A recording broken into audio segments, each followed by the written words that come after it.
Hi hello friends, welcome back to my YouTube channel. ಎಲ್ಲರೂ ಹೇಗಿದ್ದೀರಾ? I hope ಎಲ್ಲರೂ ಚೆನ್ನಾಗಿದ್ದೀರಾ ಅಂತ ಭಾವಿಸ್ತಾ ಇವತ್ತಿನ ಬ್ಲಾಗ್ನ ಸ್ಟಾರ್ಟ್ ಮಾಡ್ತಾ ಇದ್ದೀನಿ ಫ್ರೆಂಡ್ಸ್. ಇವತ್ತು ನೆನ್ನೆ ಹೇಳ್ದಾಗೆ ಪೂಜೆ ಇದೆ, ಅದಕ್ಕೆ ದೇವಸ್ಥಾನಕ್ಕೆ ಹೋಗ್ಬೇಕಿತ್ತು. ರೆಡಿ ಆಗಿದ್ದೀವಿ.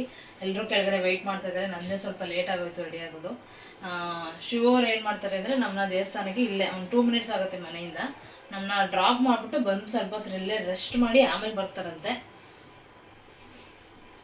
ಅಷ್ಟೇ ಫ್ರೆಂಡ್ಸ್. ಆಮೇಲೆ ಬರ್ತಾರಂತೆ. ಯಾಕಂದ್ರೆ ಪೂಜೆ ಆಗೋದು ಲೇಟ್ ಆಗುತ್ತೆ, ಅಲ್ಲಿ 1 ಅವರ್ 1.5 ಅವರ್ ಆಗುತ್ತೆ. ಸ್ಟಾರ್ಟ್ ಆದ ತಕ್ಷಣ ಕಾಲ್ ಮಾಡಿ ಬರ್ತೀನಿ ಅಂತ ಹೇಳಿದ್ರು. ಅದಕ್ಕೆ ಸ್ಟಾರ್ಟ್ ಆದ ತಕ್ಷಣ ಕಾಲ್ ಮಾಡ್ತೀನಿ, ಬರ್ತಾರೆ. ಎಲ್ಲ ವೆಯ್ಟ್ ಮಾಡ್ತಾ ಇದ್ದಾರೆ. ನಂದೇ ಲೇಟ್. ಇವಾಗ ಹೂವು ಹಾಕೊಂಡು ಬಿಡ್ತೀನಿ. ಎಷ್ಟೇ ಬೇಗ ಇದ್ದರೂ ಲೇಟ್ ಆಗೇ ಹೋಯಿತು. ನಮ್ಮ ಮಮ್ಮಿಯವರೆಲ್ಲ ಹೊಟ್ಟೋಗಿದ್ರು ಫಸ್ಟೇ. ಆಮೇಲೆ ಆಂಟಿ ಮಕ್ಕಳು ಎಲ್ಲ ಇದ್ರಲ್ಲ, ಒಟ್ಟಿಗೆ ಎಲ್ಲರೂ ಹೋದ್ವಿ. ಇವಾಗ ದೇವಸ್ಥಾನದಲ್ಲೆಲ್ಲ ರೆಡಿ ಮಾಡ್ಕೊತಾ ಇದ್ದಾರೆ. ಮಮ್ಮಿ ಮತ್ತು ಅತ್ತೆ, ಅಜ್ಜಿ, ಆಂಟಿ ಎಲ್ಲರೂ ದೇವಸ್ಥಾನದಲ್ಲಿ ರೆಡಿ ಮಾಡ್ಕೊತಾ ಇದ್ದಾರೆ. ಹಾಗೆ ಪೂಜೆ ಮಾಡೋದಕ್ಕೂ ದೇವ್ರಿಗೂ ಅಲಂಕಾರ ಎಲ್ಲ ಆವಾಗ ತಾನೇ ರೆಡಿ ಆಗ್ತಾಯಿತ್ತು. ಇನ್ನೇನು ತುಂಬ ಲೇಟ್ ಅಂದ್ಕೊಂಡ್ವಿ, ಬಟ್ ಇನ್ನೇನೊಂದು 15 ಮಿನಿಟ್ಸಲ್ಲೆಲ್ಲ ಆಗುತ್ತೆ. ಇವತ್ತು ಸಂಡೇ ಆಗಿರೋದ್ರಿಂದ ಸ್ವಲ್ಪ ಪೂಜೆ ಎಲ್ಲ ಬೇಗ ಮುಗಿಸ್ಬಿಡ್ತಾರೆ ಫ್ರೆಂಡ್ಸ್. ಹಾಗೆ ಎಲ್ಲನೂ ಪಂಚಾಮೃತಕ್ಕೆ ಅಭಿಷೇಕ ಮಾಡೋಕ್ಕೆ, ದೇವರಿಗೆ ಕೊಡೋಕ್ಕೆ ಎಲ್ಲನೂ ಬೇಗ ರೆಡಿ ಮಾಡ್ಕೊತಾ ಇದ್ದಾರೆ. ನಮ್ಮ ಮಮ್ಮಿನೂ ಸುಮಾರು ದಿನದಿಂದ ದೇವರಿಗೆ ಅಭಿಷೇಕ ಮಾಡಿಸ್ಬೇಕು ಅಂತ ಅಂದ್ಕೊಂಡಿದ್ರು. ಬಟ್ ಟೈಮ್ ಆಗಿರಲಿಲ್ಲ. ಇಲ್ಲಿ ಮದುವೆ ಆದಮೇಲೆ ಅಲ್ಲಿ ಇಲ್ಲಿ ಓಡಾಡೋದೇ ಆಯಿತು. ಲಾಸ್ಟ್ ವೀಕು ಹೋಗೋಣ ಅಂದ್ಕೊಂಡ್ರು, ಬಟ್ ನಾನು ಸ್ವಲ್ಪ ಹುಷಾರು ತಪ್ಪದೆ ಹೋಗೋಕ್ಕಾಗಲಿಲ್ಲ. ಅದಕ್ಕೆ ಹೇಗೂ ಈ ಸಲ ಹಬ್ಬಕ್ಕೆ ಬರ್ತಾ ಇದೆಯಲ್ವ, ಈ ಸಲನೇ ಮಾಡಿಬಿಟ್ಟು ಮುಗಿಸ್ಬಿಡೋಣ ಅಂತ ಹೇಳಿದ್ರು. ದರ್ಶನವೂ ಅಷ್ಟೇ ತುಂಬಾ ಬೇಗನೆ ಆಯಿತು. 1 ಅವರ್ ಮುಂಚೆನೇ. ಇವತ್ತು ಸಂಡೇ ಆಗಿರೋದ್ರಿಂದ ಪೂಜೆ ಎಲ್ಲ ಬೇಗನೆ ಮಾಡಿಬಿಡ್ತಾಯಿದ್ರು. ಪೂಜೆ ಎಲ್ಲ ಚೆನ್ನಾಗಾಯಿತು. ಹಾಗೆ ಶಿವ ಅವರು ನಮ್ಮನ್ನ ಡ್ರಾಪ್ ಮಾಡಿ ಪೂಜೆ ಟೈಮಿಗೆ ಫೋನ್ ಮಾಡಿ ಬರ್ತೀನಿ ಅಂತ ಹೇಳಿದ್ರು. ಅವರು ಕರೆಕ್ಟಾಗಿ ಪೂಜೆ ಟೈಮಿಗೆ ಕಾಲ್ ಮಾಡಿದೆ, ಆವಾಗಲೇ ಬಂದರು. ದೇವರ ಅಲಂಕಾರ ಅಂತೂ ತುಂಬ ಚೆನ್ನಾಗಿ ಮಾಡಿದರು. ಖುಷಿಯಾಯಿತು. ದೇವಸ್ಥಾನಕ್ಕೆ ಹೋಗಿ ದೇವ್ರ ದರ್ಶನ ಮಾಡಿಕೊಂಡು ಬಂದಿದ್ದು. ಹಾಗೆ ಇವತ್ತು ನಮ್ಮ ಪಪ್ಪಂದು ಆ್ಯನಿವರ್ಸರಿ, ಪಪ್ಪ ಮಮ್ಮಿದು ಆ್ಯನಿವರ್ಸರಿ ಆಗಿರೋದ್ರಿಂದ ಇವತ್ತು ಪೂಜೆ ಆಗಿದ್ದು ಇನ್ನೂ ನಮಗೆ ಸಖತ್ ಖುಷಿ ಆಯಿತು ಫ್ರೆಂಡ್ಸ್. ಇನ್ನು ಅದೆಲ್ಲ ಆ ದೇವಸ್ಥಾನ ಮುಗಿಸ್ಕೊಂಡು ಅಲ್ಲಿಂದ ಪಕ್ಕದಲ್ಲೇ ಅದೊಂದು 5 ಮಿನಿಟ್ಸ್ ಡಿಸ್ಟೆನ್ಸ್ ಇದೆ, ಅಲ್ಲಿಗೆ ಬಂದ್ವಿ. ಅಲ್ಲಿ ಯೂಶಲಿ ಪೂಜೆ ಆಗೋದು ಮಧ್ಯಾಹ್ನಕ್ಕೆ. ಸ್ವಲ್ಪ ಹೊತ್ತು ವೆಯ್ಟ್ ಮಾಡ್ತಾಯಿದ್ವಿ. ಇಲ್ಲಿ ಪೂಜೆ ಮಾರ್ನಿಂಗೇ ರೆಡಿ ಮಾಡಿ ಪೂಜೆ ಎಲ್ಲ ಮಾಡಿ ಮುಗಿಸ್ಬಿಟ್ಟು ಹೊರಟೋಗಿರ್ತಾರೆ. ಮತ್ತೆ ಮಧ್ಯಾಹ್ನ ಬಂದು ಹಾಗೆ ಪೂಜೆ ಮಾಡ್ತಾರೆ. ಅದಕ್ಕೆ ವೆಯ್ಟ್ ಮಾಡಿ. ಹಾಗೆ ಫ್ರೆಂಡ್ಸ್, ಇಷ್ಟೊತ್ತವರೆಗೂ ಪೂಜೆ ಎಲ್ಲ ಮುಗೀತು. 1:30 ಆಗಿತ್ತಲ್ವ ಪೂಜೆ ಮುಗಿಯೋಷ್ಟರಲ್ಲಿ. ನಾವು ಮನೆಗೆ ಹೋಗಿ ಇವಾಗ ಡ್ರೆಸ್ ಚೇಂಜ್ ಮಾಡಿಕೊಂಡು, ಯಾಕೆ ಇವರು ಲೈಟ್ ಎಲ್ಲ ನಾನು ಡಾರ್ಕ್ ಎಲ್ಲ ಹಾಕ್ಕೊಂಡಿದ್ದೀನಿ ಅಂತ ನೋಡ್ತಾ ಇದ್ದೀರಾ. ನಾವಿವಾಗ ಇವ್ರ ಫ್ರೆಂಡ್ ಹಳದಿ ಶಾಸ್ತ್ರಕ್ಕೆ ಹೋಗ್ತಾ ಇದ್ದೀವಿ ಫ್ರೆಂಡ್ಸ್. ನಿಮ್ಮ ಕ್ಲೋಸ್ ಫ್ರೆಂಡ್ ಒಂಚೂರು ಇಂಟ್ರೊಡ್ಯೂಸ್ ಮಾಡ್ಕೊಡಿ. ನಿಮ್ಮ ಫ್ರೆಂಡ್ ಯಾರು ಏನು ಅಂತ. ಅವರು ನನ್ನ ಸ್ಕೂಲ್ ಫ್ರೆಂಡ್ ಮದುವೆ ಇವಾಗ. ಆಕ್ಚುಲಿ ಹಳದಿ ಶಾಸ್ತ್ರ ಅಂದ್ರೆ ಲೈಕ್ ಈವೆಂಟ್ ತರ ಇಬ್ರು ಒಟ್ಟಿಗೆ ಮಾಡ್ಕೋಬೇಕು ಅನ್ನೋ ಇಂಟೆನ್ಷನ್. ಅಂದ್ರೆ ಶಾಸ್ತ್ರ ಅಲ್ಲ, ಜಸ್ಟ್ ಈವೆಂಟ್ ತರ ಒಂದು ಗೆಟ್ ಟುಗೆದರ್ ಅಂತ ಮಾಡ್ಕೊಂತ ಇದ್ದಾರೆ. ಶಾಸ್ತ್ರ ಏನ್ ಮಾಡ್ಕೊಂತ ಇಲ್ಲ, ಅದಕ್ಕೆ ಕಲ್ತಿದ್ದಾರೆ. ಸೊ ಹೋಗ್ತಾ ಇದೀವಿ ಈಗ. ಅಲ್ಲೇ ಎಲ್ಲ ಹೋಗಿ ನಮ್ದು 1-2 ಫ್ರಿಕ್ ಚೆನ್ನಾಗಿರೋ ತಗ್ಸ್ಕೊಂಡು ಊಟ ಮಾಡ್ಕೊಂಡು ಎಂಜಾಯ್ ಮಾಡ್ಬರೋಣ ಅಂತ. ಎಂಜಾಯ್ ಮಾಡ್ಬಿಟ್ಟು ಬರ್ತೀವಿ ಸಂಜೆವರೆಗೂ. ಸಂಜೆ ಇಲ್ಲಿ ನಮ್ಮ ಮನೇಲಿ ಒಂದು ಪುಟ್ಟದಾಗಿ ಒಂದು ಸೆಲೆಬ್ರೇಷನ್ ಇದೆ. ನಮ್ಮ ಮಮ್ಮಿ ಪಪ್ಪಂದು ಆ್ಯನಿವರ್ಸರಿ ಇದೆಯಲ್ಲ, ಹಿಂಗೂ ದೇವಸ್ಥಾನದಲ್ಲೆಲ್ಲ ಪೂಜೆ ಎಲ್ಲ ಚೆನ್ನಾಗಾಯಿತು. ಇಲ್ಲಿ ಮುಗಿಸ್ಕೊಬಂದು ಸಂಜೆ ಇಲ್ಲಿ ಮುಗಿಸ್ಬಿಟ್ರೆ ಮುಗೀತು ಫ್ರೆಂಡ್ಸ್. 25th anniversary ಮುಗಿಸಿದ್ದಾರೆ. ಆಮೇಲೆ ನಮ್ಮಿಬ್ರದ್ದು 2 ಮಂತ್ ಆ್ಯನಿವರ್ಸರಿ ಇವತ್ತು ಜೊತೆಗೆ ಸೆಲೆಬ್ರೇಟ್ ಮಾಡ್ಕೊತಾ ಇದ್ದೀವಿ ನಾವು. ನಮ್ಮಿಬ್ರದ್ದು 2 ಮಂತ್. ಎಷ್ಟು ಬೇಗ 2 ಮಂತ್ ಆಗೋಯ್ತಲ್ವಾ. ಇನ್ನೂ ಮದುವೆ ಪ್ರಿಪ್ರೇಷನ್, ಓಡಾಟ ಅನ್ನೋದ್ರಲ್ಲೇ ಇನ್ನೂ ಆಚೆ. ಈ ಅಪ್ಪ ಇಷ್ಟೊಂದು ಓಡಾಟನ ಏನು ಹೆಂಗೆ ಅಂತ ಮಾಡ್ಕೊತಾ ಇದ್ವಿ. ಈಗ ಮದುವೆ ಆಗಿ 2 ಮಂತ್ಸ್ ಆಗೋಗಿದೆ. ಹೋಗ್ತಾ ಇರುತ್ತೆ ಫ್ರೆಂಡ್ಸ್, ಯಾವುದೂ ನಿಲ್ಲಲ್ಲ. ಹಿಂಗೆ ಕಣ್ಣು ಮುಚ್ಕೊಂಡ್ಬಿಡಷ್ಟಲ್ಲಿ 2 ಇಯರ್ಸ್ ಆಗೋಗಿರುತ್ತೆ. ಓಕೆ, ಅಲ್ಲಿ ಹೋದ್ಮೇಲೆ ನಾನು ಸಿಗೋಣ. ಬಾಯ್. ಹಾಗೆ ಫ್ರೆಂಡ್ಸ್, ಹಳದಿ ಶಾಸ್ತ್ರ ಎಲ್ಲ ತುಂಬ ಚೆನ್ನಾಗಾಯಿತು. ಹಳದಿ ಶಾಸ್ತ್ರದಲ್ಲಿ ಏನಂತಂದರೆ, ಇದು ಶಾಸ್ತ್ರ ಆಗಿಲ್ದಿರೋದ್ರಿಂದ ಮನೆಯಲ್ಲಿ ಶಾಸ್ತ್ರ ಯೂಶ್ವಲಿ ಎಲ್ಲರ ಮನೇಲೂ ಶಾಸ್ತ್ರ ಮಾಡ್ತಾರೆ ನೋಡಿ, ಶಾಸ್ತ್ರ ಅಲ್ಲ, ಜಸ್ಟ್ ಒಂದು ಈವೆಂಟ್ ಥರ, ಒಂದು ಜಸ್ಟ್ ಫೋಟೋಶೂಟ್ ಥರ ಮಾಡ್ಕೊಂಡಿದ್ರು. ಅದರಲ್ಲಿ ಊಟ ಮಾತ್ರ ತುಂಬ ಚೆನ್ನಾಗಿತ್ತು. ಬಿರಿಯಾನಿ, ಚಿಕನ್ ಬಿರಿಯಾನಿ, ಚಿಕನ್ ಕಬಾಬು, ಆಮೇಲೆ ಸ್ವೀಟು ಸಖತ್ತಾಗಿತ್ತು. ನಮಗಂತೂ ನಮ್ಮಿಬ್ಬರಿಗೆ ಪರ್ಸ್ನಲಿ ಸಖತ್ ಇಷ್ಟ ಆಯಿತು ಬಿರಿಯಾನಿ ಟೇಸ್ಟು. ಆಮೇಲೆ ಎಲ್ಲರೂ ಫೋಟೋ ತೆಗೆಸ್ಕೊಂಡ್ವಿ. ಅವರು ಶಿವ ಅವ್ರ ಫ್ರೆಂಡ್ಸ್ ಜೊತೆ ಫೋಟೋ ಎಲ್ಲ ತೆಗೆಸ್ಕೊಂಡು ನಾವು ಹೊರಡೋ ಟೈಮ್ ಆಯಿತು. ಇನ್ನೇನು ನಾವೊಂದು 2 ಅವರ್ಸ್ ಅಲ್ಲೇ ಸ್ಪೆಂಡ್ ಮಾಡಿದ್ವಿ. ಎಲ್ಲರೂ, ಹುಡುಗ ಹುಡುಗಿ ಮನೆಯವರೆಲ್ಲರೂ ತುಂಬ ಎಂಜಾಯ್ ಮಾಡ್ತಾಯಿದ್ರು. ಇನ್ನೇನು ಫಂಕ್ಷನ್ ಎಲ್ಲ ಮುಗಿಯೋ ಟೈಮ್ ಬಂದಿತ್ತು. ನಾವು ಹೊರಟ್ಬಿಟ್ವಿ. ಅದಾದಮೇಲೆ ಅಲ್ಲಿಂದನೇ ಆನ್ ದ ವೇ ಬರ್ತಾ ಹೋಗ್ತಾನೆ ಕೇಕ್ ಆರ್ಡರ್ ಕೊಟ್ಬಿಟ್ಟು ಹೋಗಿದ್ವಿ. ಈಗ ಬರ್ತಾ ಕೇಕ್ ರೆಡಿ ಆಗಿದೆ ಅಂತ ಅಂದ್ಕೊಂಡು ಈಸ್ಕೊಳಕ್ಕೆ ಹೋಗಿದ್ದಾರೆ ಶಿವ ಅವರು. ನಾನು ಇಲ್ಲೇ ಕಾರಲ್ಲಿ ವೆಯ್ಟ್ ಮಾಡ್ತಾಯಿದ್ದೀನಿ. ಏನಂದರೆ ಬಿಸಿಲು, ನಾನ್ ವೆಜ್ ಬೇರೆ ತಿಂದ್ಬಿಟ್ಟಿದ್ವಿ, ಚಿಕನ್ ತುಂಬ ಹೀಟ್ ಇರುತ್ತೆ. ಅದಕ್ಕೆ ಹಾಗೆ ಅಲ್ಲೇ ಪಕ್ಕದಲ್ಲೇ ಒಂದು ಇಬ್ಬರು ಮಜ್ಜಿಗೆ ಕುಡ್ಕೊಂಡು ಕೂತಿದ್ವಿ. ಇನ್ನೇನು ರೆಡಿ ಆಗಿದೆ ಕೇಕು ಅಂತ ಹೇಳಿದ್ರಲ್ಲ, ಹೋಗಿ ಈಸ್ಕೊಂಬಂದ್ಬಿಡ್ತೀನಿ, ಡೈರೆಕ್ಟ್ ಮನೆಗೆ ಹೊಟ್ಟೋಗೋಣ ಅಂತ ಇವಾಗ ಹೋಗ್ತಾಯಿದ್ದೀವಿ. ಕೇಕ್ ಅಂತೂ ಫೈನಲಿ ರೆಡಿ ಆಗಿತ್ತು. ಇವಾಗ ಈಸ್ಕೊಂಡು ಹೋಗ್ತಾಯಿದ್ದೀವಿ ಫ್ರೆಂಡ್ಸ್. ಕೇಕ್ ಆ್ಯಕ್ಚುಲಿ ಚೆನ್ನಾಗಿ ಮಾಡಿಕೊಟ್ಟಿದ್ರು. ನಾನು ಫೋಟೋದಲ್ಲಿ ಹೇಗೆ ಹೇಳಿದೆ ಅದೇ ಥರ ಮಾಡಿಕೊಟ್ಟಿದ್ರು. ಶಿವ ಅವರು ಅಲ್ಲೇ ಫೋಟೋ ತೆಗ್ದು ತೋರಿಸಿದ್ರು. ಏನು ಫ್ರೆಂಡ್ದು ಅರ್ಶಿನ ಶಾಸ್ತ್ರ ಮುಗಿಸ್ಬಿಟ್ಟು ಬಂದ್ರಾ? ಮುಗೀತು. ಇನ್ನು ಮದುವೆಗೆ ಓಡಾಡಬೇಕು. ಫ್ರೆಂಡ್ ಮದುವೆಗೆ ಫ್ರೆಂಡ್ಸ್ ಇವರು, ಅವರು ಪಾಪ ತುಂಬ ಓಡಾಡಿದ್ದಾರೆ ನಮ್ಮ ಮದುವೆಗೆ. ಈಗ ನೀವು ಓಡಾಡಬೇಕು. ಯಾವಾಗಿರೋದು ಮದುವೆ? ಓ, ಮೈಸೂರಲ್ಲೇ ಅಲ್ವಾ? ಮೈಸೂರಲ್ಲೇ ಆಗಿರೋದ್ರಿಂದ ನಿಮ್ಗೆ ಸ್ವಲ್ಪ ಈಸಿ. ಬೀಗ್ರೂಟಕ್ಕೆ, ಮದುವೆಗೆ, ಹಳದಿಗೆ. ಹಳದಿ ಅಂದರೆ ಇದು ಈವೆಂಟ್ ಅಷ್ಟೇ, ನಿಜವಾಗಿ ಪ್ರಾಪರ್ ಶಾಸ್ತ್ರನ ಮಾಡ್ತಾರೆ. ಅದಕ್ಕೆಲ್ಲ ಚೆನ್ನಾಗಿ ಓಡಾಡ್ಬೇಕು ನೀವು.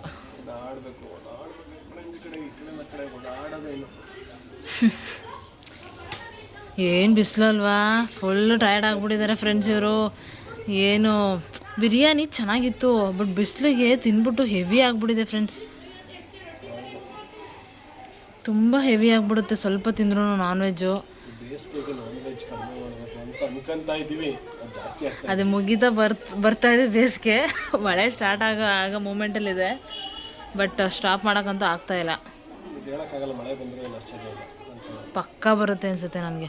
ಯಾಕೋ ಮಧ್ಯರಾತ್ರಿಲಾದರೂ ಬಂದೇ ಬರುತ್ತೆ ಅಲ್ವಾ?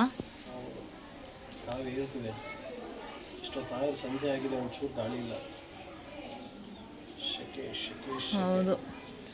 ಹೊರಗಡೆ ಕೆಲಸ ಮಾಡೋರು ಹೆಂಗಿರ್ತಾರೆ ಅನ್ನೋದೇ ಗೊತ್ತಾಗ್ತಾ ಇಲ್ಲ.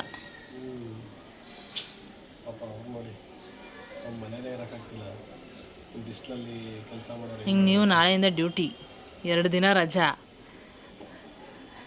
ಈಗ ಡ್ಯೂಟಿ ಅಂದರೆ ಹೆಂಗಾಗ್ಬೇಡ ನಿಮಗೆ. ಹಬ್ಬದ ದಿನ ಈಗ ಥರ್ಸ್ಡೇ ರಜೆ ಹಾಕಿದ್ರಾ?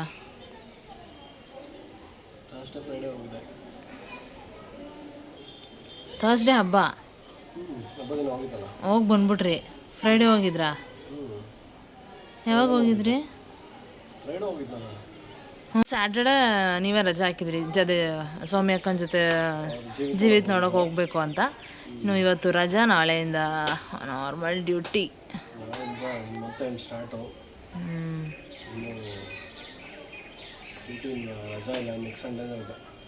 ನೆಕ್ಸ್ಟ್ ಸಂಡೇ ಏನೋ ಪ್ಲ್ಯಾನ್ ಅಂದ್ರಲ್ಲ, ಎಲ್ಲೋ ಫಂಕ್ಷನ್ ಅಂದ್ರಲ್ಲ? ಇಲ್ಲ ಅಲ್ವಾ? ಫ್ರೆಂಡ್ಸ್, ನಮ್ಮ ಮಮ್ಮಿ ಕಡೆ ಒಬ್ರದ್ದು ಗೃಹ ಪ್ರವೇಶ ಇದೆ. ನೀವು ಡ್ಯೂಟಿ ಮುಗಿಸ್ಕೊಂಡು ಬಂದು ಮದುವೆ ಆದರೆ ಬೇಗ ಮುಗ್ದೋಗ್ಬಿಡುತ್ತೆ. ಗೃಹ ಪ್ರವೇಶ ಅಲ್ವಾ, ಈವ್ನಿಂಗ್ ಆದರೂ ಹೋಗ್ಬೋದು. ಈವ್ನಿಂಗ್ಗೆ ಹೋಗ್ಬಿಟ್ಟು ಬರೋಣ ಬಿಡಿ, ಇನ್ನೇನು ಮಾಡೋಕ್ಕಾಗುತ್ತೆ. ಸಂಡೇ ಏನಿದೆ ಅಂದರೆ ಏನಿಲ್ಲ, ಅದೇ ರಮ್ಯಾಕನ ಫ್ರೆಂಡು ಊಟಕ್ಕೆ ಕರೆದಿದ್ರು ಅಂತ ಹೇಳಿದ್ರಲ್ಲ ಈ ಸಂಡೇ. ಹೌದು, ಹಂಗೆ ಮಾಡಬೇಕು. ಫಸ್ಟ್ ಸಂಡೇ ಆ್ಯಕ್ಚುಲಿ ಒಂದು ಫ್ರೀ ಇರ್ಬೋದು. ಸಂಡೇಯಿಂದ ಸ್ಟಾರ್ಟು. ಸೆಕೆಂಡ್ ಸಂಡೇ ಒಂದು ಮದುವೆ, ಫ್ರೆಂಡ್ ಮದುವೆ. Second Saturday Sunday. ನೆಕ್ಸ್ಟು ಆಮೇಲೆ ಥರ್ಡ್ ಸ್ಯಾಟರ್ಡೇ ಬೀಗ್ರೂಟ. ಬೀಗ್ರೂಟ. ಅದಾದಮೇಲೆ ಇದು ಏನು ನಮ್ಮ ಊರಲ್ಲಿ ಅದಕ್ಕೊಂದು ದಿವಸ ರಜೆ ಹಾಕ್ಬೇಕು. ಮನೆ ದೇವ್ರದ್ದು ಆ್ಯಕ್ಚುಲಿ ಫ್ರೆಂಡ್ಸ್, ಮನೆ ದೇವ್ರದ್ದು ದೇವಸ್ಥಾನ ಹೊಸದಾಗಿ ಓಪನ್ ಮಾಡ್ತಾ ಇದ್ರಂತೆ. ಅದ್ರದ್ದು ಗೃಹ ಪ್ರವೇಶ ಇದೆ, ಊರಿಗೆ ಹೋಗಬೇಕು. ನೆಕ್ಸ್ಟ್ ಇನ್ನೊಬ್ಬದು ಫ್ರೆಂಡ್ದು, ಅದಾದ್ಕಿಂತ ಮುಂಚೆ ಮಹದೇಶ್ವರನ ಬೆಟ್ಟಕ್ಕೆ ಹೋಗೋ ಪ್ಲ್ಯಾನು ಇದೆ. ಇದು ಅದೆಲ್ಲದಕ್ಕೂ ಮುಂಚೆ ಅದನ್ನು ಮುಗಿಸ್ಬೇಕು. ಅದಾದಮೇಲೆ ಅಲ್ಲಿಗೆ ಹೋದರೆ ಊರಿಗೆ ಬಂದೆ 1 ದಿನ 2 ದಿನ ಊರಿಗೆ ಹತ್ರ ಹೋಗ್ಬೇಕು. ತಿರ್ಗಿ ಅಲ್ಲಿಂದ ಬಂದರೆ ಮತ್ತೆ ಉತ್ತರ ಕರ್ನಾಟಕ ಒಂದು ಮದುವೆ ಇದೆ. ಅದಾದಮೇಲೆ ಇನ್ನೊಂದೇನೋ ಇದೆಯಲ್ಲ, ಅಷ್ಟೇ ಚೆನ್ನಾಗಿ ಮುಗೀತು. ಹಾಗೆ ಫ್ರೆಂಡ್ಸ್, ಹಂಗೂ ಹಿಂಗೂ ಸಂಜೆ ಆಗೇ ಹೋಯಿತು. ಒಟ್ಟಿಗೆ ಇನ್ನೇನು 7 ಆಯಿತು. ಎಲ್ಲರನ್ನೂ ಕರೆದುಬಿಟ್ಟು ಇಲ್ಲೇ ಮನೆ ನಮ್ಮ ರಿಲೇಷನ್ಸ್ನ ಅಂತಂದರೆ ಅಂಕಲು, ಆಂಟಿ, ಅತ್ತೆ ದೇವಸ್ಥಾನಕ್ಕೆ ಬಂದಿದ್ರಲ್ಲ, ಅವ್ರನ್ನ ಇಲ್ಲೇ ಉಳಿಸ್ಕೊಂಡಿದ್ವಿ. ಅದಕ್ಕೆ ಎಲ್ಲರೂ ಇದ್ರಲ್ಲ, ಇವಾಗ ಫೈನಲಿ ಕೇಕ್ ಕಟ್ ಮಾಡ್ಬಿಡೋಣ ಅಂತ ರೆಡಿ ಮಾಡ್ಕೊತಾ ಇದ್ವಿ. ನಮ್ಮ ಮಮ್ಮಿ, ನಮ್ಮ ಪಪ್ಪ ಎಲ್ಲರೂ ಹೊರಗಡೆ ಇದ್ದಾರೆ ಫ್ರೆಂಡ್ಸ್. ಇವಾಗ ಯಾರೋ ನಮ್ಮ ಮಾವ ಮತ್ತು ಇನ್ನೊಬ್ಬರು ಮಾವ, ಇಬ್ಬರು ಮಾವಂದಿರು ಬರಬೇಕು ಅಂತ ವೆಯ್ಟ್ ಮಾಡ್ತಾಯಿದ್ವಿ. ನಮ್ಮ ಮದುವೆ ಎಲ್ಲ ಆದಮೇಲೆ ಎಲ್ಲರೂ ಅಂದರೆ ಅರಿಶಿನ ಶಾಸ್ತ್ರ, ಮದುವೆ, ಬೀಗ್ರೂಟ ಎಲ್ಲರೂ ಜೊತೆಗೆ ಸೇರಿದ್ವಿ. ಅದೆಲ್ಲ ಆದಮೇಲೆ ಇವಾಗ ಜಾಯ್ನ್ ಆಗಿದ್ದೀವಿ. ನಮ್ಮ ದೊಡ್ಡಮ್ಮನೂ ಬಂದಿದ್ದರು, ದೇವಸ್ಥಾನಕ್ಕೆ ಬಂದಿದ್ದರು, ಎಲ್ಲರೂ ದೇವಸ್ಥಾನಕ್ಕೆ ಬಂದಿದ್ದರು, ದೇವರ ಅಭಿಷೇಕ ಮಾಡಿಸ್ತೀವಿ ಅಂತ. ಅದಾದಮೇಲೆ ಇವಾಗ ಬಂದರು. ನೋಡ್ತಾ ಇದ್ದೀರಲ್ಲ, ನಮ್ಮ ಅಂಕಲ್ ನಮ್ಮ ಮಮ್ಮಿ ನಮ್ಮ ಪಪ್ಪಂಗೆ ಹೂವಿನ ಎಲ್ಲ ಹಾಕಿ, ಹೂವೆಲ್ಲ ಹಾಕಿ, ಪೇಟ ಎಲ್ಲ ಹಾಕಿ ತಗೊಬಂದು ಎಲ್ಲರೂ ಖುಷಿಪಟ್ಟರು. ಒಟ್ಟಿನಲ್ಲಿ 25th ಆ್ಯನಿವರ್ಸರಿ ಎಲ್ಲರೂ ಸೇರಿ ಎಲ್ಲರೂ ಸೆಲೆಬ್ರೇಟ್ ಮಾಡಿದ್ದು ಎಲ್ರಿಗೂ ಖುಷಿಯಾಯಿತು. ನಮ್ಮ ಪಪ್ಪ ನಮ್ಮ ಮಮ್ಮಿಗೆ ಇಬ್ರಿಗೂ ಸಖತ್ ಖುಷಿಯಾಯಿತು. ತರಲೆ ಮಾಡಿಕೊಂಡು ಮಾತಾಡಿಕೊಂಡು ಇದ್ದಿದ್ದು ಸಿಕ್ಕಾಪಟ್ಟೆ ಖುಷಿಯಾಯಿತು. ಅಂದರೆ ಈ ಟೈಮ್ ಮತ್ತೆ ಬರೋದಿಲ್ಲ. ಅಂದರೆ 25th ಆ್ಯನಿವರ್ಸರಿ ಅನ್ನೋದೊಂದು ಸ್ಪೆಷಲಾಗಿರುತ್ತೆ ಎಲ್ಲರಿಗೂ ಅಷ್ಟೇ. ಸಿಲ್ವರ್ ಜುಬ್ಲಿ ಅನ್ನೋದು, ಇಷ್ಟು ವರ್ಷ ಜೀವನ ಮಾಡಿ ಸಿಲ್ವರ್ ಜುಬ್ಲಿ ನಾವು ದಾಟ್ತಾ ಇದ್ದೀವಿ ಅನ್ನೋದು ಅವ್ರಿಗೂ ಸಖತ್ತು ಖುಷಿ ಇರುತ್ತೆ. ಇಲ್ಲ ಆಯ್ತು, ನಿಲ್ತು ಫ್ಯಾನು.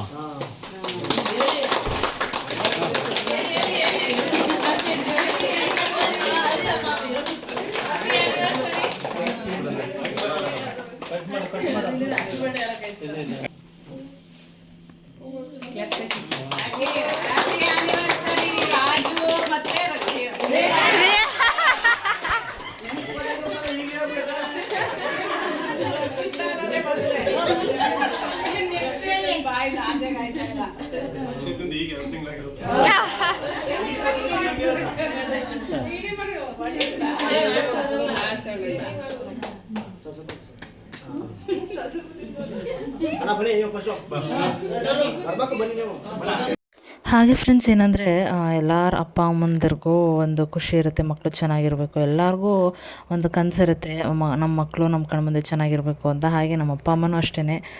ಇಬ್ಬರು ಏನಂದರೆ ತುಂಬ ಸಿಂಪಲ್ಲು. ಅವಾಗಿಂದನೂ ನಾವು ಚಿಕ್ಕ ವಯಸ್ಸಿಂದನೂ ನೋಡ್ಕೊಬಂದಿರೋ ಹಾಗೆ ತುಂಬ ಸಿಂಪಲ್ಲು. ಅವರಾಯಿತು, ಅವ್ರ ಕೆಲಸ ಆಯಿತು, ನಮ್ಮ ಅಪ್ಪನೂ ಅಷ್ಟೇ, ಮಮ್ಮಿನೂ ಅಷ್ಟೇ ಹಾಗೆ ಇದ್ದರು. ಇವಾಗಲೂ ಹಾಗೆ ಇದ್ದಾರೆ. ಮುಂದಕ್ಕೂ ಇಬ್ಬರು ಚೆನ್ನಾಗಿರಲಿ ಅಂತ ನಾನು ಪರ್ಸ್ನಲಾಗಿ ಮನಸ್ಸಿಂದ ಕೇಳ್ಕೊತೀನಿ ದೇವ್ರ ಹತ್ರ. ಹಾಗೆ ಅವರು ಸಿಕ್ಕಾಪಟ್ಟೆ ಖುಷಿಪಟ್ಟರು. ಅವರು ಹೇಳ್ತಾ ಇರ್ತಾರೆ, ನಮ್ಮ ಅಪ್ಪನ ನೋಡಿ ಖುಷಿ ಆಗುತ್ತೆ ಅಂತ. ಒಂದು ಒಳ್ಳೆ ಒಪಿನಿಯನ್ ಅವರಿಂದ, ಮತ್ತು ನಮ್ಮ ಮನೆಯವರು ಅಂದರೆ ನನ್ನ ಗಂಡನ ಮನೆಯವರಿಂದನೂ ಒಂದು ಒಳ್ಳೆ ಒಪಿನಿಯನ್ ಇದೆ ನಮ್ಮ ಅಪ್ಪ ಅಮ್ಮನ ಬಗ್ಗೆ. ಖುಷಿ ಆಗುತ್ತೆ ಅವ್ರ ಮಾತೆಲ್ಲ ಕೇಳಿನೂ. ಅವ್ರು ಅವಾಗವಾಗ ಹೇಳ್ತಾ ಇರ್ತಾರೆ, ಏನು ಒಳ್ಳೆ ಫ್ಯಾಮಿಲಿ ಸಿಕ್ತು ನನಗೆ ಅಂತ. ನನಗೆ ಎಷ್ಟು ಖುಷಿ ಇದೆ, ನನಗೆ ನನ್ನ ಗಂಡನ ಮನೆ ಒಳ್ಳೆಯ ಫ್ಯಾಮಿಲಿ ಸಿಕ್ತು ಅಂತ ಅವ್ರಿಗೂ ಅಷ್ಟೇ ಸಿಕ್ಕಾಪಟ್ಟೆ ಖುಷಿ ಇದೆ. ನನ್ನ ಹೆಂಡತಿ ಮನೆ ಕಡೆನೂ ಒಂದು ಒಳ್ಳೆ ಫ್ಯಾಮಿಲಿ ಸಿಕ್ಕಿದೆ ನನಗೆ. ನಾನು ಅವಾಗಿಂದನೂ ಅಂದರೆ ಹುಡುಗಿ ನೋಡ್ತಾ ಇರುವಾಗಲಿಂದನೂ ನನಗೆ ಅದೇ ಥರ ಒಂದು ಮೈಂಡ್ ಸೆಟ್ ಇದ್ದಿದ್ದು. ಹುಡುಗಿ ಅಷ್ಟೇ ಅಲ್ಲ, ಅವ್ರ ಫ್ಯಾಮಿಲಿ ತುಂಬ ಇಂಪಾರ್ಟೆಂಟ್ ಆಗುತ್ತೆ ಅಂತ ಹೇಳ್ತಾಯಿದ್ರು. ಹಾಗೆ ನನಗೆ ಇವಾಗಲೂ ಹಾಗೆ ಸಿಕ್ಕಿದೆ ಅಂತ ಅವಾಗವಾಗ ಹೇಳ್ತಾ ಇರ್ತಾರೆ. ತುಂಬ ಎಂಜಾಯ್ ಮಾಡಿದ್ವಿ. ಎಲ್ಲರೂ ಈ ಥರ ಸೇರಿದಾಗ ಎಂಜಾಯ್ ಮಾಡ್ತೀವಿ. ನಮ್ಮ ಮನೇಲಿ ಫಂಕ್ಷನ್ದು ಮುಗಿತಾನೇ ಇಲ್ಲ. ನಮ್ಮ ಮಮ್ಮಿನೂ ಅದೇ ಥರ ಹೇಳ್ತಾಯಿತ್ತು, ಇನ್ನು ಮುಂದಕ್ಕೆ ಹಿಂಗೆ ಫಂಕ್ಷನ್ಸ್ ಬರ್ತಾ ಇರಲಿ. ನನ್ನ ಮದುವೆ ಮುಂಚೆ ಯಾವುದು ಫಂಕ್ಷನ್ಸ್ ಅಂತ ನಾವು ಮಾಡಿರಲಿಲ್ಲ. ನಮ್ಮ ಮನೆ ಗೃಹ ಪ್ರವೇಶ ಒಂದು ಮಾಡಿದ್ವಿ. ಅದಾದಮೇಲೆ ನನ್ನ ಮದುವೆನೇ ಆಗಿದ್ದು. ಇಲ್ಲಿ ಏನು ನಡೀತಾ ಇದೆ ಅಂದರೆ ಫ್ರೆಂಡ್ಸ್, ಗಿಫ್ಟು ನಾನು ಹೆಲ್ಪ್ ಆಗಲಿ ನಮ್ಮ ಅಪ್ಪ ಅಮ್ಮನಿಗೆ ಅಂತ ನಾನು ಓಪನ್ ಮಾಡೋಕ್ಕೆ ಈಸ್ಕೊಟ್ಟೆ. ಅದರಲ್ಲಿ ನನ್ನ ಕಸಿನ್ಸ್ ರೇಗಿಸ್ತಾಯಿದ್ರು, ಇಲ್ಲೂ ಬಿಡಲ್ವಲ್ಲ, ಅಲ್ಲಿ ಅವ್ರ ಹತ್ರನೂ ಗಿಫ್ಟ್ ಕಿತ್ಕೊಂಡು ಓಪನ್ ಮಾಡ್ತಾಯಿದ್ದೆ, ಇಲ್ಲೂ ಕಿತ್ಕೋತಿಯಲ್ಲ, ಅವ್ರಿಗೆ ಕೊಡು ಓಪನ್ ಮಾಡಲಿ ಅಂತ ರೇಗಿಸ್ತಾಯಿದ್ರು. ಹಾಗೆ ನಮ್ಮ ಮದುವೆದು ಅಂದರೆ ಮಾರ್ನಿಂಗ್ ರಿಸೆಪ್ಷನ್ದು ಒಂದು ಫ್ರೇಮ್ ಅದನ್ನು ಗಿಫ್ಟ್ ಮಾಡಿದ್ರು ನಮ್ಮ ಅಂಕಲು. ಯಾರಿಗೇ ಆದರೂ ಅಷ್ಟೇ ಫಸ್ಟು ಜೀವನದಲ್ಲಿ ದುಡ್ಡು ತುಂಬ ಇಂಪಾರ್ಟೆಂಟ್ ಆಗಿರುತ್ತೆ. ಅದು ದುಡ್ಡು ಇಂಪಾರ್ಟೆಂಟ್ ಅಲ್ಲ ಅಂತ ಹೇಳ್ತಾ ಇಲ್ಲ. ಬಟ್ ಖುಷಿ ಇಂಪಾರ್ಟೆಂಟು. ಸಣ್ಣ ಸಣ್ಣ ಖುಷಿಲೇ ಎಂಜಾಯ್ ಮಾಡಬೇಕು. ನಾವು ಆವಾಗ್ಲಿಂದನೂ ಅಷ್ಟೇ ಸಣ್ಣ ಸಣ್ಣ ಖುಷಿಲೇ ಪರ್ಸ್ನಲಾಗಿ ನಾನು ತುಂಬ ದೊಡ್ಡ ದೊಡ್ಡ ಖುಷಿನ ನಾನು ಯಾವತ್ತೂ ಬಯಸ್ತೋಳಲ್ಲ. ನಮ್ಮ ಅಪ್ಪ ಅಮ್ಮನೂ ಅಷ್ಟೇ ಯಾವತ್ತೂ ದೊಡ್ಡ ದೊಡ್ಡ ಖುಷಿನ ಬಯಸ್ತಾರಲ್ಲ. ಸಣ್ಣ ಸಣ್ಣ ಖುಷಿಲೇ ಅವರು ದೊಡ್ಡ ದೊಡ್ಡ ಖುಷಿನ ಕಂಡ್ಕೊಳ್ತಾರೆ. ಇವಾಗಲೂ ಅಷ್ಟೇ ಮಕ್ಕಳಿಂದನೇ ಎಲ್ಲರ ಪೇರೆಂಟ್ಸು ಅಷ್ಟೇ ಮಕ್ಳ ಖುಷಿನೇ ಅವ್ರ ಖುಷಿ. ಹಾಗೆ ನಮ್ಮ ಅಪ್ಪ ಅಮ್ಮನೂ ನಮ್ಮ ಖುಷಿಲೇ ಅವ್ರ ಖುಷಿನ ನೋಡ್ತಾರೆ. ಇವಾಗ ನನ್ನ ತಮ್ಮ ನಾನು ಇಬ್ಬರೂ ಮಕ್ಕಳಿದ್ವಿ. ಇವಾಗ ನಮ್ಮ ಶಿವು ಅವರು ಅಷ್ಟೇ ನಮ್ಮ ಮನೆ ಮಗನ ಥರನೇ ಇದ್ದಾರೆ. ಅವರು ಅಷ್ಟೇ ಮಗನ ಥರನೇ ಟ್ರೀಟ್ ಮಾಡ್ತಾರೆ, ಮಗನ ಥರನೇ ನೋಡ್ತಾರೆ. ಮನಸ್ಸಿಂದ ಮಗನ ಥರನೇ ಅಂತ ಬಯಸಿದ್ದಾರೆ ನಮ್ಮ ಅಪ್ಪ ಅಮ್ಮ ಇಬ್ಬರೂ ಅಷ್ಟೇ. ಫಸ್ಟ್ಲಿ ಏನಂದರೆ ನಮ್ಮ ಮದುವೆ ಆದ ತಕ್ಷಣ ಮದುವೆ ಟೈಮಲ್ಲೇ ಮದುವೆ ಆದಮೇಲೆ ಇವ್ರದ್ದು ಸಿಲ್ವರ್ ಜೂಬ್ಲಿ ಆಗಿರೋದು ಒಂಥರ ಖುಷಿ ವಿಷಯನೇ. ಅಂದರೆ ಅಳಿಯ ಮಗಳ ಜೊತೆ ಸೆಲೆಬ್ರೇಟ್ ಮಾಡ್ತಾ ಇರೋದು ಒಂಥರ ಅವ್ರಿಗೂ ಸಿಕ್ಕಾಪಟ್ಟೆ ಖುಷಿ ಇದೆ. ಹೀಗೆ 25 ಇಯರ್ಸ್ ಆಯಿತು. ಹಾಗೆ 30, 40, 50 ಇಯರ್ಸ್ ಲಾಂಗ್ ಲೈಫ್ ಅವ್ರ ಜೊತೆಗೆ ಜೀವನ ಮಾಡಲಿ ಅಂತ ನಾನು ದೇವ್ರ ಹತ್ರ ಕೇಳ್ಕೊತೀನಿ. ಎಲ್ಲರೂ ಅಷ್ಟೇ, ಎಲ್ಲರೂ ಹಾಗೆ ವಿಶ್ ಮಾಡಿದ್ರು. ಎಲ್ಲರಿಗೂ ಅದೇ ಅಲ್ವಾ ಬೇಕಾಗಿರೋದು. ಕಣ್ಮುಂದೆ ಯಾರೇ ಏನೇ ಇದ್ರೂ ಚೆನ್ನಾಗಿರಬೇಕು. ರಿಲೇಟಿವ್ಸ್ ಆಗಲಿ, ನಮ್ಮ ಅಪ್ಪ ಅಮ್ಮನೇ ಅಂತಲ್ಲ, ನಮ್ಮ ರಿಲೇಷನ್ಸ್ ಯಾರೇ ಇದ್ರೂ ಎಲ್ಲರೂ ಚೆನ್ನಾಗಿರಬೇಕು ಅಂತಲೇ ನಾವು ಬಯಸೋದು. ಎಲ್ಲರೂ ಹೀಗೆ ಖುಷಿಯಾಗಿ ಜೊತೆಗೆ ಇವಾಗ ಹೆಂಗಿದ್ದೀವಿ ಹಾಗೆ ಮುಂದಕ್ಕೂ ಜೊತೆಗೆ ನಗ್ನಗ್ತಾ ಇರಬೇಕು ಅಂತಲೇ ನಮಗೂ ಆಸೆ. ಹಾಗೆ ಇವರು ನಮ್ಮ ಅತ್ತೆ ಮಾವ ಅಂದರೆ ನಮ್ಮ ಮಮ್ಮಿ ಇದ್ದಾರಲ್ಲ, ಅವರ ಅಣ್ಣ ಮತ್ತು ಅವ್ರ ಅತ್ತಿಗೆ ಅವರು ಫೋಟೋ ಫ್ರೇಮ್ನ ಗಿಫ್ಟ್ ಮಾಡಿದ್ರು. ನಮ್ಮ ಮದ್ವೆಲಿ ತೊಗೊಂಡಿರೋ ಪಿಕ್ನೇ ಅವರು ಗಿಫ್ಟ್ ಮಾಡಿದ್ರು. ಫುಲ್ ಫ್ರೇಮ್ ಇವ್ರು ಮಾಡಿದ್ದಾರೆ, ಅವರು ಹಾಫ್ ಫ್ರೇಮ್ ಮಾಡಿದ್ದಾರೆ. ಎರಡೂ ತುಂಬ ಚೆನ್ನಾಗಿತ್ತು. ಥ್ಯಾಂಕ್ಫುಲ್ ಅವ್ರಿಗೆಲ್ಲರಿಗೂ ಬಂದು ಒಂದು ಸಣ್ಣ ಸೆಲೆಬ್ರೇಷನಲ್ಲಿ ಭಾಗಿಯಾಗಿದ್ದಕ್ಕೆ ಎಲ್ಲರಿಗೂ ನಾನು ಥ್ಯಾಂಕ್ಸ್ ಹೇಳೋಕ್ಕೆ ಇಷ್ಟಪಡ್ತೀನಿ. ನಮ್ಮ ರಿಲೇಷನ್ಸಲ್ಲಿ ನಮ್ಮ ಫ್ಯಾಮಿಲೀಲಿ ಯಾವಾಗಿಂದನೂ ಅಷ್ಟೇನೆ. ಏನೇ ಆದರೂ ನಮ್ಮ ಮನೆಗೆ ಏನು ಫಂಕ್ಷನ್ ಇದ್ದರೂ ಎಲ್ಲರೂ ಜಾಯ್ನ್ ಆಗ್ತೀವಿ ಹೀಗೆ. ಇನ್ನು ನೆಕ್ಸ್ಟು ಯಾರ್ಯಾರಿದ್ದಾರೆ, ನಮ್ಮ ಅಂಕಲ್ ಇರ್ಬೋದು, ಆಂಟಿ ಇರ್ಬೋದು, ಅಂದರೆ ಅಪ್ಪನ ಕಡೆ ಯಾರೇ ಇರ್ಬೋದು, ಅಮ್ಮನ ಕಡೆ ಯಾರೇ ಇರ್ಬೋದು, ಎಲ್ಲರ ಜೊತೆನೂ ಮಿಂಗಲಾಗಿ ಅವ್ರ ಮನೇಲಿ ಏನು ಫಂಕ್ಷನ್ ಇದೆ ನಾವು ಹೋಗಿ ಜಾಯ್ನ್ ಆಗ್ತೀವಿ. ಮತ್ತು ನಮ್ಮ ಮನೇಲಿ ಏನು ಫಂಕ್ಷನ್ ಇದೆ ಅವ್ರು ಬಂದು ಜಾಯ್ನ್ ಆಗ್ತಾರೆ. ಹೀಗೆ ಎಲ್ಲರೂ ಆಲ್ಟರ್ನೇಟಿವ್ ಆಗಿ ಎಂಜಾಯ್ ಮಾಡ್ತೀವಿ.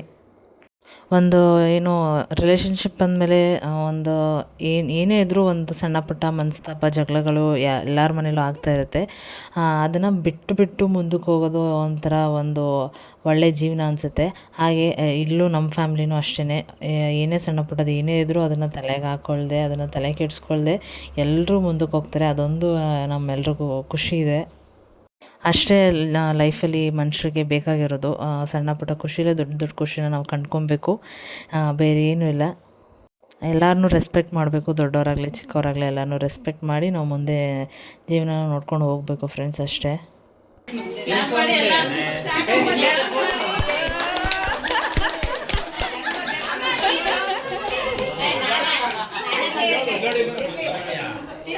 ಅಜ್ಜಿ